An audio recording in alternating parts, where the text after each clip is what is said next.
Hi everyone, I'm Dennis Foley from Acoustic Fields. Today we're in Donovan Stark studio. He's got a small home studio like all of us do, like most of you do out there. And we brought our modular units into his studio. It's been a 2-3 phase operation, Yeah, so to about speak. three We phases. started with X amount of units and then I let him live with that for a while. And then phase two, we added some more units. Because the beautiful thing about these units, these modular units, it's about 0.5 dB attenuation per unit. So you got a 20 dB problem, which a lot of you do in your rooms. It's going to take 20 dB divided by 0.5. It's it. It's not too complicated. So we all can figure out what our problem is because measurements tell us that, but it's the solution that's always been getting away from us. And then we're in our final phase where we're waiting on an additional 10 more units for the room because last measurement showed we had a little 63 cycle problem. 63 cycles always a problem in small rooms. Always seems to take a little bit more effort to go after that one, but we got everything but the 63 cycle octave range, so we'll fix that for him too. Give us some impressions of some of the initial thoughts that you had. I always like to start with the low end, but feel free. Well, let me just first say thanks, Dennis, for getting involved. I really appreciate it.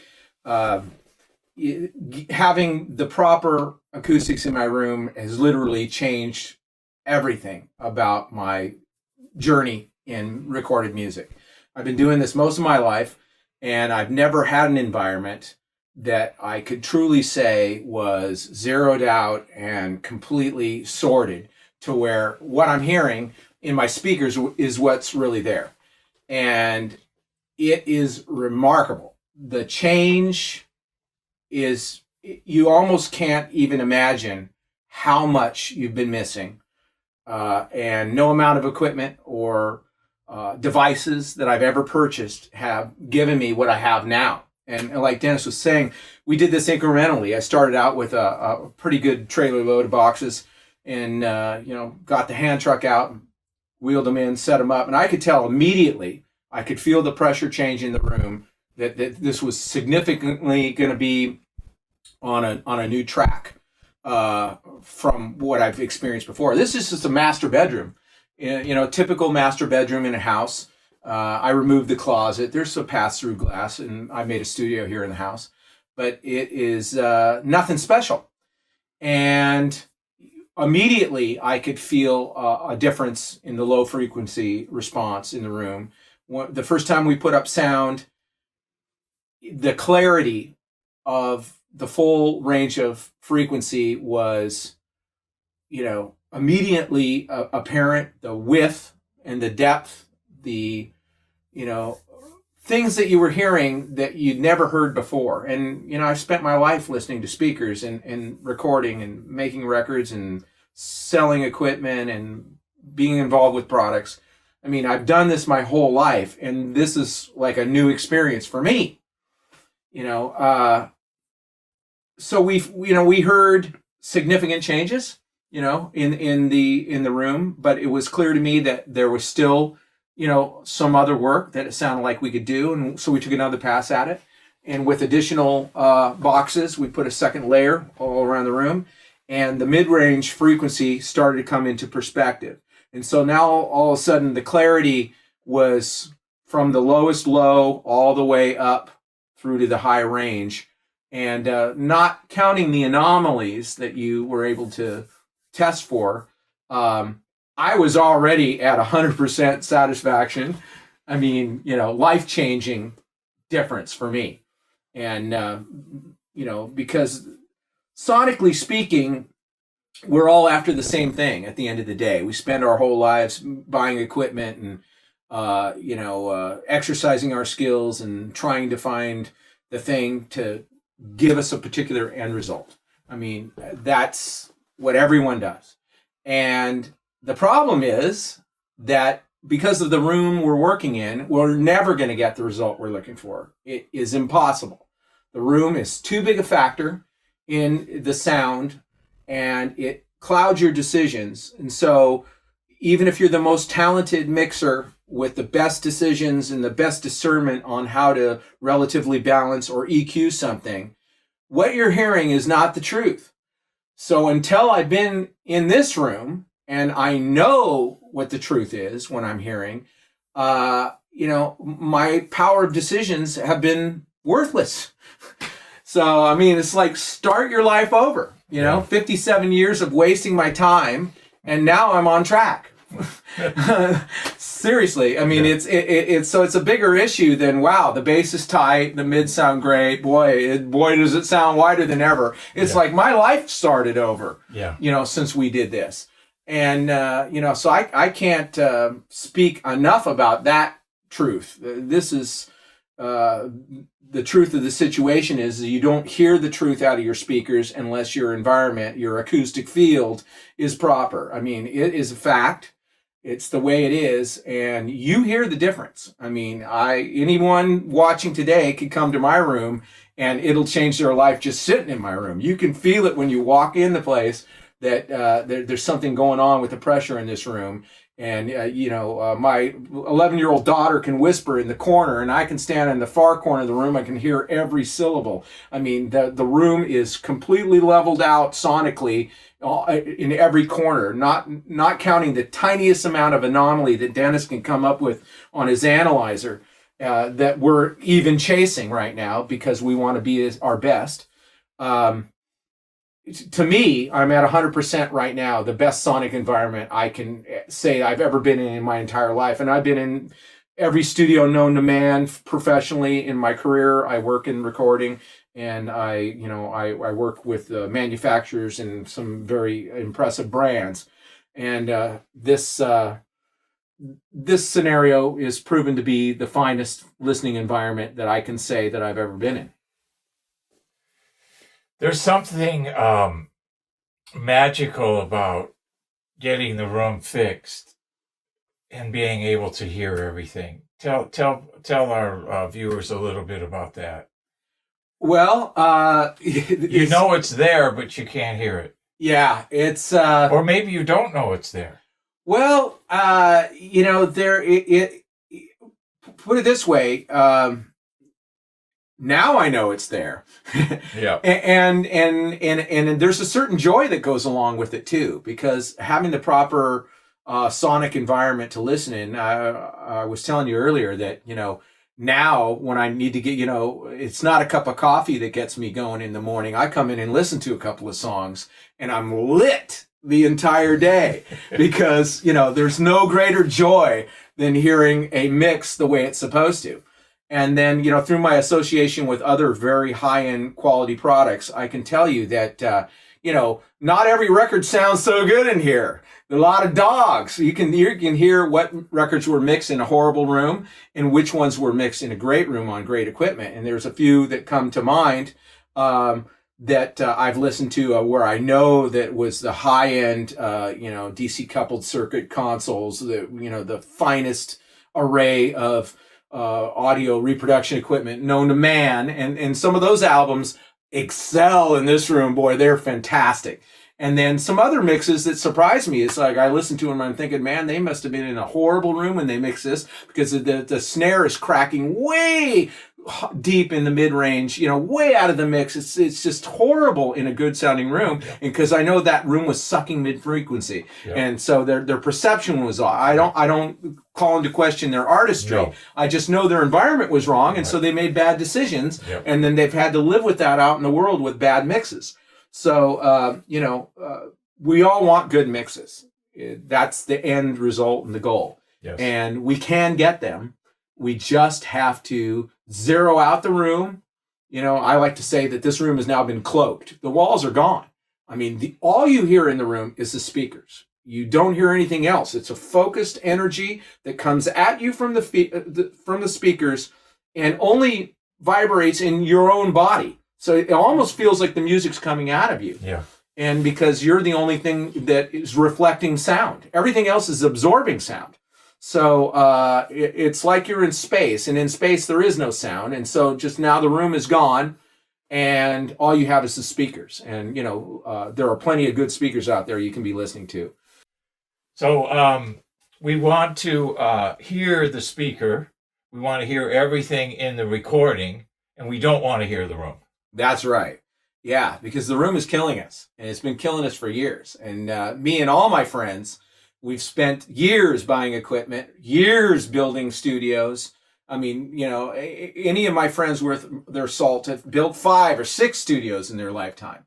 And we've never gotten what we really wanted out of our rooms. We've been trying our whole lives and never got what we really wanted. For the first time in my life, Dennis, I swear, I feel like if I have one shred of talent, I have a shot now because I know what I'm hearing is what's really there. Yes. I can hear it in the speakers clear as day. When something sounds great in this room, it really does sound great. Yes. It's never lying. It's the truth, nothing but the truth. Yes. And that's the point of the whole issue here. And it's greater than these are wonderfully manufactured products. They're attractive. Boy, doesn't it look cool. And boy, do they work. That's the one thing. But, we have this stuff for a particular reason. We're trying to create a piece of artwork that has lasting and overreaching value in the world, right? This is what we seek to do. And we can only do this if we create mixes that are sonically attractive and commercially viable. We want to make a product. Everyone's in their house nowadays. How are you going to make a great product? You can't do it by buying a great mic pre and a good mic. That's not going to solve your problems. Without the acoustic environment to do all your decision making in, you're lost. You're absolutely lost. You have to have this under control first. And then everything you do beyond that point has meaning and has value. Yes. So in my life, my whole priority structure is now flip-flopped.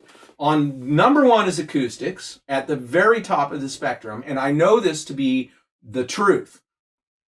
Full stop. That is the fact of the matter. Without the acoustics, then none of the rest of it matters. And then once you have that as a baseline, now all the other good decisions you make and what you hear at that point is true and real, and you can build on that, and you'll actually get what you seek to do, and you can achieve your goal, which is making a product that is, what you want it to live up to be. Well, yeah, and translates. Yeah. You put so much time and effort into the mix.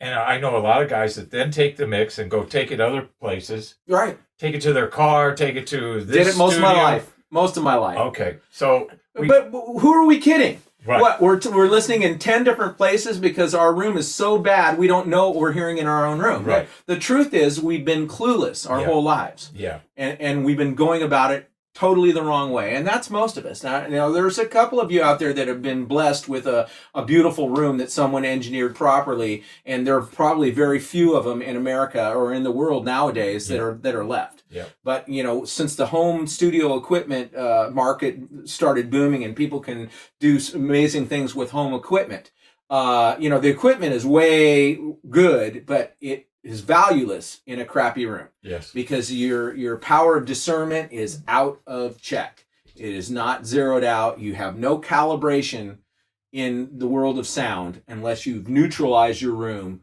acoustically. Yeah. And so, I'm over the moon. So excited to have this technology. And, it doesn't plug into the wall, doesn't use any electricity. Let's see, it didn't have to hire a contractor, didn't use any saws, didn't require any glue, no screwdrivers, no sanding equipment. Didn't have to reconstruct anything. There was a single tool we used to build this room. It was a hand truck. Yes. You wheel the boxes in and you stack them up, and your life changes in a single day, and there's no mess, no plastic on the floor, no issues. It's just amazing change overnight. Yes. Did you find yourself, when you got it set up, did you find yourself going back and listening to my God, all your old favorites? Yeah. I've been listening to all kinds of records, and it's been truly revealing. In one of my former careers, I used to present a very high line recording console, and it might be recognized from some of those videos. And one of our claims to fame was the DC coupled circuit that allowed every single channel to be clinically, NASA tolerance the same. So if you have a large format console, the sonic phase anomalies are eliminated with the DC coupled circuit. So this derives a sound that is wider and deeper than a normal recording, and this is true. However, I never quite heard the proper results of that pitch that I made. I knew it was true. I heard it in a little bit, Yeah. but in this room, you hear it like ridiculous. Yeah. The width, when we're looking at speakers here and you're hearing it out here. I Yeah. mean, it's incredible. The Yeah. width is just unbelievable. And the records that I know were recorded on the high-end console, I can hear it like night and day. Yeah. And then we listened to some older records that were, pretty solid, mixed pretty well, pretty sonically correct. But the limitations of older music, the bandwidth was much tighter. Nowadays sound has a wider spectrum. Yes. We heard some pretty good records that were mixed properly. But then some of the favorite hits of all time that I listened to off of some of my favorite groups are mixed like dogs. It's just horribly revealing disasters of audio. And in here, you can tell. You can hear the disaster. Hands down, you're like, oh my God, this is really bad. Yes. And then the really good ones, you can see who's really good. And then you can see guys that are like very close. Some of your favorite records that are close, but you can hear like that snare is cracking too hot. It's like the mid frequency is biting through, and I know I'm at zero in here. And if it's too hot in this room, I know that they had a deficiency in the mix room, and they overmixed that snare. They were using their best judgment, but it was a bad room. Yep. And so I can tell you whether something was a good room or a bad room by just listening to the record now. Yeah. I mean, that's how tight this room is. Yeah. It's so zeroed out that it reveals all truth on any pre-recorded piece of material, in which lets me know 100% moving forward, anything I do in this room is going to be spot on. Yeah. Yeah. Because what you hear is what's really there. Well, I look at the console and I see 24-bit resolution. Our resolution in our gear today is so high. I mean, there's no noise at all. The noise floors are almost through the floor, so to speak. There's nothing left. Right. Except for we've been sitting in an 8-bit chair our whole lives. Yeah, we've been sitting in an 8-bit room with 24-bit gear. Are we nuts? Yeah, right. I mean, do we need our heads examined? Yeah, so that's really the difference. Now it's a high resolution environment. Yeah. And so our discernment has value. Right. And if we have talent, now we can deploy it and it will translate. Yes. What our best decisions mean something now. Yes. And that is that's the biggest thing I've learned. Yes. Because otherwise, these things, you set them and go. I mean, there's no tweaking, there's no maintenance, it's never going to go bad. Nope. It doesn't require any kind of adjustment, any modifications, anything. It's a calculation through physics. Once you have the proper amount of boxes in a given space, the anomalies go away and the room becomes transparent. It's the simplest thing that I've ever done and probably the most valuable thing that I've ever done. Yes. And it's all because of, what you've invented. Yeah. So it's all a balance. Everybody says, well, how do you determine what you need and where to put it and all that? It's all a balance between the frequency ranges. 30 to 50 cycles, biggest problem in all small rooms. 100% of rooms that are small will have 30 to 50 cycle problems. So those are the base that we have at the bottom. Then we have the mid-range broadband absorption, which is 30 to 200, 30 to 300. And then the foam at 300 and 400 cycles comes in all the way to 6,500.